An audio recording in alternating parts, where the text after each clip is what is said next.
Dating apps. You're on them because you're anxiously attached, and we need to have a sit down chat about this. Okay? If I was like the mum and you were the daughter, I'm basically having that conversation with you. Hi, lovely ladies. Welcome back to the channel. Today we're talking about something that might feel a little bit confronting, but also incredibly validating. A lot of anxiously attached women end up on dating apps. I personally don't like it. Okay, just putting it out there. I personally don't like dating apps. Don't like the idea, all right? But there's not necessarily something wrong with you. That's not why you're on them. And you're not necessarily on there because you're desperate. You're on them because dating apps actually activate and reinforce anxious attachment patterns. Literally, that's what they do. That's what they're literally designed to do in order to keep you on there.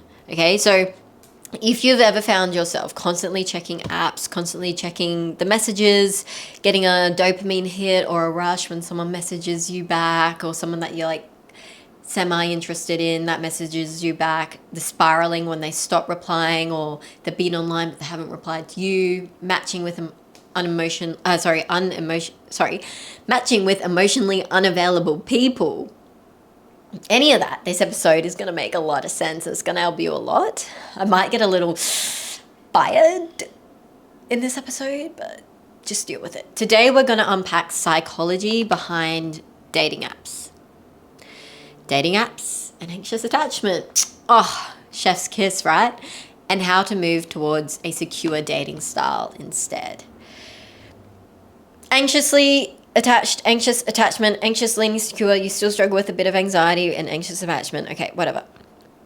You still have this need for reassurance. At its core, anxious attachment is one powerful need. Reassurance. People with anxious attachment learned early in their life that love and connection could be inconsistent or unpredictable. So they constantly wonder, am I wanted? Am I wanted? Am I ever going to be fully chosen? Am I always going to be too much? Am I always going to be not enough and too much at the same time, right? Because of that, anxious attachment and anxiously attached women often look for signals of approval, of connection, to calm their nervous system. You lack reassurance, therefore you need something else to calm you, to approve that you do have reassurance and that you do have that connection, and that connection is never going to go anywhere and scramble away from you. And here's where dating apps become really powerful in a really negative way. Dating apps provide consistent micro reassurance. Matches, likes, messages, notifications. Every one of these things triggers a really small hit of dopamine, right, in the brain, which means the brain quickly learns, oh, this is where I go, when I want to feel wanted, I just go on here. When I'm lonely at night and I'm wondering why there's no ring on my finger or whatever, this is where I go. Or this is where I go because I'm in the middle of a divorce. Or this is where I go when I'm feeling depressed. Or this is where I go when I just feel like shit and I need something to make me feel better, okay? The apps are designed, okay? They know all of this stuff. Do you know about the amount of psychology behind these kind of apps? It's insane, okay? Hence why they're very profitable. Hence why influencers get paid ridiculous amounts to promote these apps. E.g. Tammy Hembrow. I don't know how to say her last name. Anyway, let's talk about the psychology for a second. Tammy, I don't know her. She could be lovely, but she did do a promotion for Tinder. And I was like, Anyway, dating apps are actually designed using various reward systems. The same mechanism used in gambling and social media and any sort of addiction. Addiction to drugs, addiction to alcohol, addiction to porn, addiction to intercourse, right? Same kind of thing. It's a reward system. So sometimes you get a match, sometimes you don't. Sometimes someone will message you immediately, sometimes they'll disappear.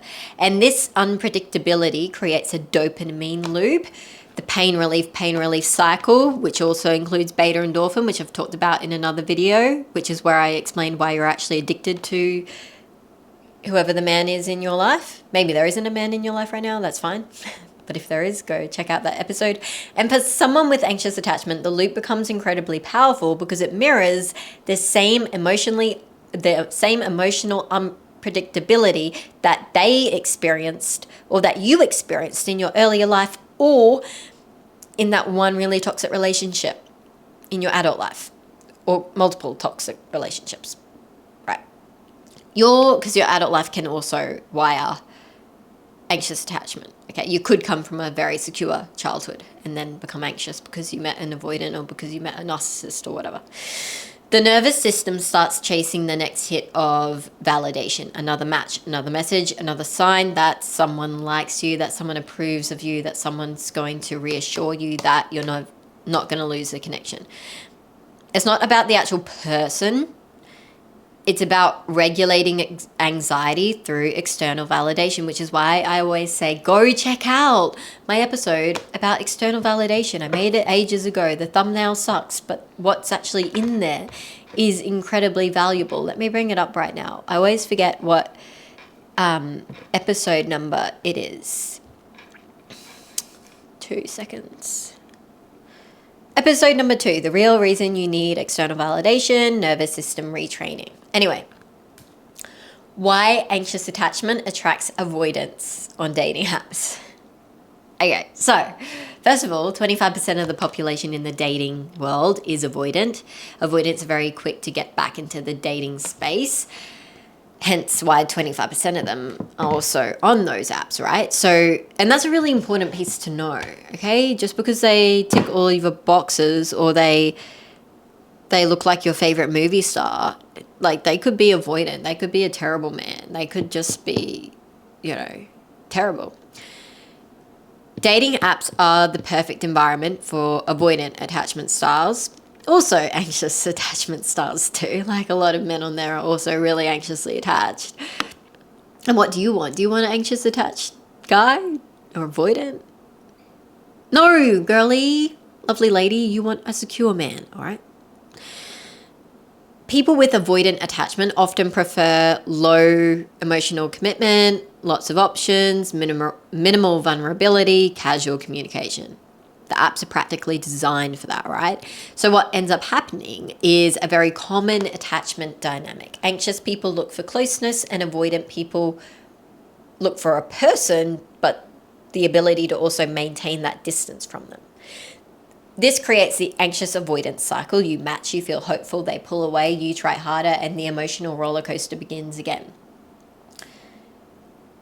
The illusion of abundance. Let me just tell you, it's very physical and visual, all right? Like it's based on whether you're really attracted to them or not. Are they like your type or not? That is so materialistic and surface level. It's not about the guy being 6 foot tall with a 6-pack abs and being a lawyer or whatever it is. That's not what it's about. Okay, your values and your standards must be so much deeper than that. If feels like there are thousands of potential partners though on those apps because there are thousands of people on there, but abundance can actually make attachment worse. Okay, and this is why. It creates constant comparison and uncertainty because your brain will start thinking if you're anxiously attached or anxious leaning secure, what if there's someone better? Why did they stop replying? Did they find someone else? Oh, they cancelled the date. Did they find someone else? Did they find something better? Instead of actually building a connection slowly with someone, the brain is constantly scanning for threats of rejection. And can I just say, abundance, there's 50 million people on the apps or whatever. I don't know the actual numbers, but whatever. Yeah, but there isn't actually that many people out there with the standards that you're looking for, with the values that you're looking for, and with the same lifestyle that you like and enjoy. There isn't actually that many. All right? Which is why dating can be hard. For anxiously attached women, this can feel like being stuck in a permanent state of emotional evaluation. But there really isn't as much abundance on those apps as you think. It can come across that way because there's so many people, so many potential matches, but how much abundance is actually out there for you if you're looking for someone who is secure, and also has all of the standards and values that you want and you have, and wants the same lifestyle as you too. Actually, not that much abundance, all right? The validation cycle. Many anxiously attached women eventually realize something very uncomfortable, which is that they're not actually on the app to find love anymore. You might tell yourself that subconsciously. At one point you'll realize, fuck, like I'm actually not on here to find love. That, even though that's why I downloaded it and created a profile. No, you're actually on the app for validation. You open the app when you feel lonely, when you feel insecure, rejected, bored. You swipe, you get a match, and for a moment you're like, oh, someone likes me. But the relief is very temporary. So you return again and again and again, and this is why people often describe dating apps as emotionally exhausting. I want to tell you, okay, so dating apps, I'm not the biggest fan of just personally. Now, I want to talk about what secure attached dating would look like. Okay, because I do understand in some circumstances you maybe live in a town where there's not that many people, or the places you always go to, like it's the same people, or it's an environment where you know you're not going to find your future husband. Okay, so let's talk about what secure attachment would actually look like on dating apps. Securely attached people don't rely on dating apps firstly to regulate their self-worth. They will approach dating with 3 main beliefs. Number 1, my value is not determined by who matches with me. 2, the right connection will develop through consistency, not intensity. 3, I'm willing to walk away from people who can't meet me emotionally. And because of that, securely attached people tend to use apps very intentionally. They'll take breaks when they feel overwhelmed, and they'll focus on the quality of the connections instead of the quantity of the connections. They're not chasing validation, they're looking for compatibility. They're looking for someone who can be compatible with them to create the life that they want with them, right? Now, how do you shift from anxious to secure in dating? First of all, recognizing the patterns is very powerful within itself, and listening to this episode is a really great first step. But here are some other shifts that could help. Number 1, you want to notice your emotional trigger for opening the app. So do you open the app like at night when you feel lonely? Or do you open the app because you ask yourself, okay, when I'm opening this app, am I looking for connection or reassurance? Am I looking for connection or reassurance? The awareness alone can break the automatic pattern. Oh no, hang on, I'm on here for reassurance. I'm actually not after a connection. What? Okay, get off it. 2, reduce the dopamine loop. So instead of checking apps throughout the day, limit the usage to a set time window, maybe turn the notifications off for it, right? This will help regulate your nervous system and reduce, really compulsive or impulsive swiping.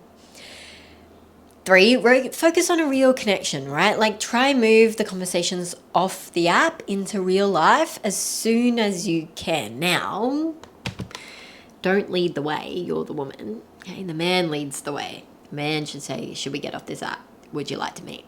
Okay. But try and move that conversation in that direction. Because secure connection develops through consistent communication, shared experiences. I'm not saying consistent communication in terms of like every single hour or necessarily every single day. Like you're dating, they're not like committed to you, okay? But consistent in, hopefully you understand what I mean. Shared experiences and emotional presence. Not endless messaging, right?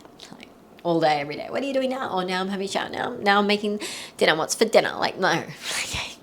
That stuff would drive me nuts. All right. 4, strengthen your self-validation. So the more secure you become internally, the less you rely on external signs like matches and messages, right? Secure attachment is built by learning I am worthy of love, whether someone swipes right or not, right? So if you spend a lot of time on dating apps, I don't want you to feel shameful for this, but I hope it was a loving, motherly chat with you. Hopefully you've understood the psychology behind the apps and the psychology behind your behavior on the apps, how to build more self-trust and emotional security, and how to build a healthy connection if you are trying to find your compatible partner in life.